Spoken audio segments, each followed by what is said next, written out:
Bienvenue dans ce nouveau deep dive. Alors aujourd'hui, on s'attaque à une figure assez glaçante de l'occultisme nazi. Oui, Karl Maria Willigut, parfois on l'appelle le Rasputin de Himmler. C'est ça. Et on a sous les yeux une analyse critique de ses écrits qui sont compilés dans un livre, Le Roi secret. Notre mission, si on veut, c'est de comprendre. Oui, de décortiquer comment les délires, on peut le dire, d'un seul homme ont pu... Devenir une justification spirituelle pour une machine de mort. Exactement. Alors pour commencer, qui était vraiment cet homme, Karl Maria Willigut? Eh bien, on est très loin de l'image du sage mystique. Pas du tout. Oh non.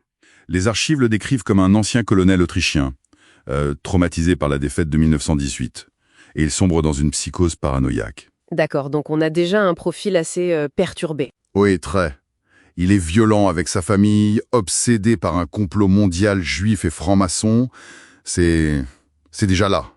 Le tournant, c'est 1924, c'est ça. C'est le tournant, oui. Il est interné de force dans un asile à Salzbourg. À la demande de sa femme, je crois. Oui. Et le diagnostic médical est sans appel. Schizophrénie, mégalomanie. Il est même déclaré légalement incompétent. Et c'est là que l'histoire devient, invraisemblable. On a un homme jugé fou, interné. Et pourtant, en 1933, il est présenté à Heinrich Himmler. C'est incroyable. Là où la société voyait un malade, le chef de la SS... Il voit un prophète. Exactement. Himmler était obsédé par l'idée de donner une légitimité, une religion païenne au nazisme. Et il tombe sur Willigut, qui lui sert ça sur un plateau. C'est ça. Willigut prétend avoir une mémoire de sang, un accès à 228 000 ans d'histoire germanique. Pour Himmler, c'est l'homme parfait. Et il l'intègre directement à la SS. Il l'intègre, le promeut général et, pire encore, le place au bureau de la race et du peuplement. C'est-à-dire que l'homme jugé fou devient juge de la pureté du sang. Le paradoxe est vertigineux. Mais alors, parlons de ses idées. Qu'est-ce qu'il y avait dedans de si séduisant pour Himmler ?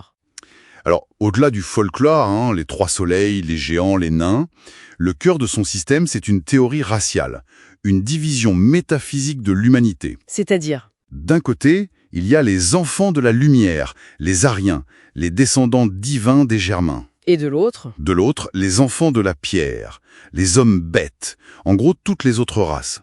Donc on n'est plus dans du racisme biologique classique, on passe à autre chose, une sorte de déshumanisation cosmique.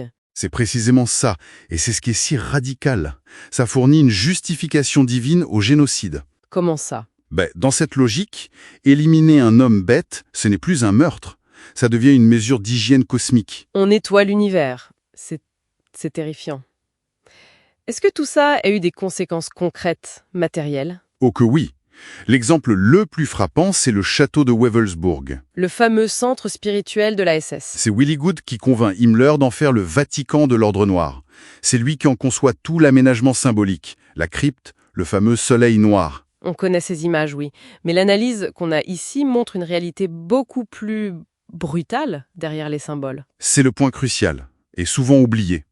Pour rénover ce château, la SS a bâti un camp de concentration juste à côté. Le camp de Niederhagen. Voilà, près de 4000 prisonniers y ont été exploités, au moins 1285 y sont morts. 1285 morts. De faim, de froid, d'épuisement, sous les coups. Donc, la poésie cosmique de Willigut a été bâtie avec le sang des esclaves, littéralement. Exactement. Et ce n'est qu'à tout. Il a aussi dessiné l'anneau à tête de mort de la SS, le Totenkopfring. Un objet de culte. Oui, qui liait chaque officier à cette idéologie de mort. Le mythe et le meurtre sont totalement indissociables. Quand on met tout ça bout à bout, l'image est sans équivoque. Willigut n'était pas un mystique incompris. Non, c'était un homme dont la pathologie a servi de carburant à une machine d'extermination. Ses écrits ne sont pas un savoir interdit. Non, c'est le code source d'une idéologie génocidaire. Tout à fait.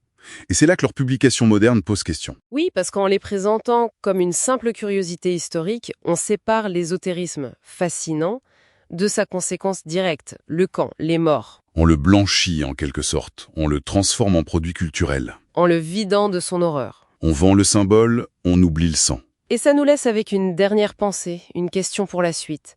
Quel est l'impact lorsque des idéologies de haine sont reconditionnées et vendues comme des produits culturels un peu sulfureux, transgressifs ? Où est-ce qu'on place la frontière entre l'étude historique qui est nécessaire, et une forme de fascination complaisante pour l'objet.